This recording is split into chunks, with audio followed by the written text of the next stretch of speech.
Welcome to steno with Paras. Dictation start होगी 5 second बाद। Start. पड़ोसी देश नेपाल में पिछले एक दशक के दौरान चीनी संस्थाओं का जाल जिस तरह से फैला है वह सचमुच चिंताजनक है। अब तक भारत के सांस्कृतिक प्रभाव में रहे नेपाल को लेकर चीन की यह सोची समझी चाल है जिसके जरिए वह नेपाली युवाओं को गुमराह कर उनमें भारत विरोध का जहर भर रहा है।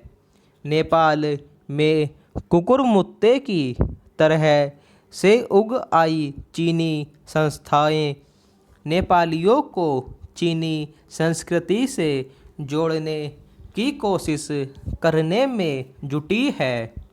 इनमें कई तो नेपाल में चीनी भाषा मुफ्त में सिखा रही हैं।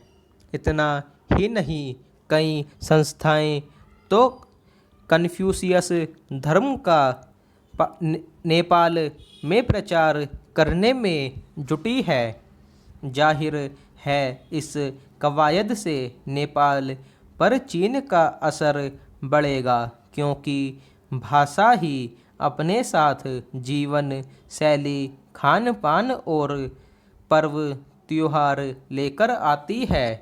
पहला, सदियों से हिंदी बोलने में खुशी महसूस करने वाले नेपाली अब चीनी भाषा सीख रहे हैं, तो इसके पीछे चीन की छिपा एजेंडा भी आसानी से समझा जा सकता है। भारत के साथ नेपाल के मजबूत रिश्तों की बड़ी वजह उससे व्यापारिक रिश्तों के साथ साथ सांस्कृतिक सभ्यता भी है। लेकिन सीमा विवादों में भारत के सख्त रवैये से बौखलाया चीन अब पड़ोसी देश नेपाल को सह देकर उसे भारत विरोधी बनाने में जुटा है।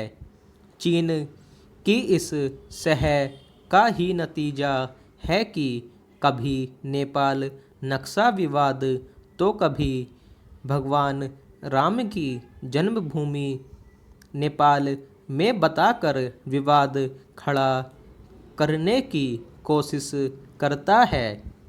पहला, नेपाली समाज व जीवन शैली पर भारत से मिलते जुलते सांस्कृतिक परिवेश पर भी चोट करने में चीन सफल होता है, तो धीरे धीरे वह अपने कारोबारी फायदे की ओर भी कदम उठाने का प्रयास करेगा ही। चीन का यह कदम नेपाल की सांस्कृतिक संपदा के लिए खतरा तो है ही। भारत को अब ज़्यादा सतर्क होने की ज़रूरत है।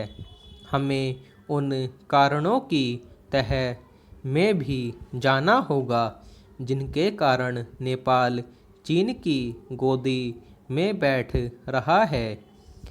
इनकी तलाश कर समाधान भी तलाशना होगा। यह मान लेना ही काफ़ी नहीं है कि नेपाल से हमारे सांस्कृतिक रिश्ते मजबूत हैं। रिश्तों की डोर और मजबूत करने के जतन करने होंगे।